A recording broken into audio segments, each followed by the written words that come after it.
रानो चिड़िया का एक अंगूर का बाग था, जहाँ बेटा कुकू और बेटी गुड़िया अपनी माँ के साथ मिलकर काम करते थे। रानो, कुकू और गुड़िया अंगूरों की देखभाल कर रहे थे।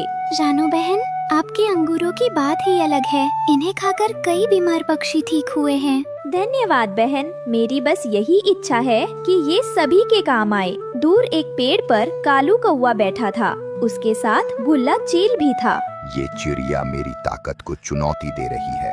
मैं जंगल का सबसे बड़ा व्यापारी हूँ और ये दवा मुफ्त में बांट रही है। चील मालिक, हम इसका इलाज करते हैं। उसी रात कालू कौवा और भुल्ला चील ने अपनी साजिश शुरू की। अंधेरी रात में भुल्ला नीचे उतरा और कालू ने अंगूरों पर जहर छिड़क दिया। कौवे, काम जल्दी होना चाहिए। कल सुबह तक सब कुछ खत्म हो जाना चाहिए। बस हो गया मालिक। इन जहरीले अंगूरों का इल्जाम सीधे रानो पर लगेगा।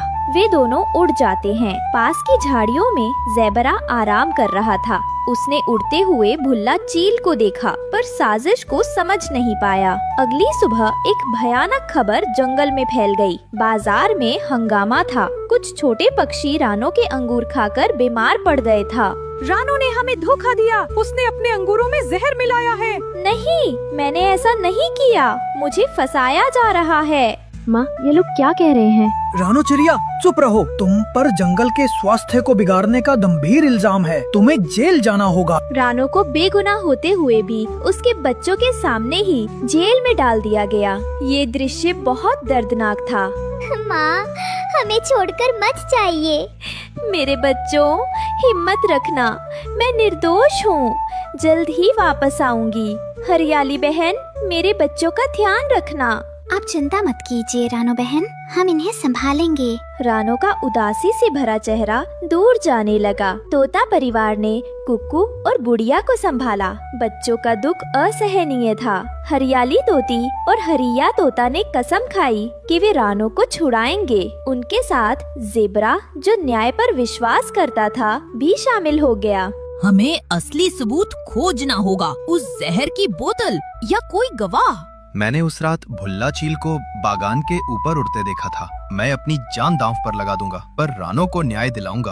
आप लोग बाहर सबूत ढूंढिए, मैं यहाँ बच्चों को संभालती हूँ और जज उल्लू बाबा से सुनवाई की तारीख बढ़ाने की विनती करूँगी। ज़ेबरा और हरिया तोता ने साजिश का पर्दाफाश करने के लिए कालू कौवे का पीछा शुरू किया। जमीन पर ज़ेबरा, हवा में तोता और आगे रहस्यमयी जंगल। ज़ेबरा भाई, हमें कौवे को पकड़ना नहीं है, बस देखना है कि वो कहाँ जाता है। कौवा एक छोटी गुफा के पास उतरता है। जरूर वह वहाँ सबूत छुपा रहा होगा या किसी से मिल रहा होगा। ज़ेबरा और हरिया तोता ने छिपकर उस गुप्त मीटिंग को देखा। कौवे, तुमने उस जहर की बोतल को फेंक क्यों नहीं दिया? अगर वो मिल गई तो हम दोनों खत्म। मालिक, मैंने उसे पास की दलदल में फेंक दिया था। वो कभी नहीं मिलेगी। ज़ेबरा और हरिया तोता की आंखें चमक उठती हैं। उन्हें पता चल गया कि जहर कहाँ मिलेगा। सबूत खोजने का काम आसान नहीं था। उन्हें खतरनाक दलदल में जाना पड़ा।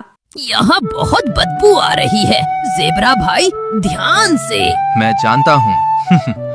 रानो की ईमानदारी को बचाने के लिए मुझे ये करना ही होगा। थोड़ी देर बाद हरिया तोता को कीचड़ में वही जहर की बोतल का खाली हिस्सा मिलता है, जिस पर भुल्ला चील के कारखाने का नाम लिखा था। मिल गया ज़ेबरा भाई, यही वो सबूत है। जेल में रानो की हालत दिन ब दिन खराब हो रही थी। बच्चों से बिछड़कर और झूठे इल्जाम के दर्द ने उसे अंदर से तोड़ दिया था।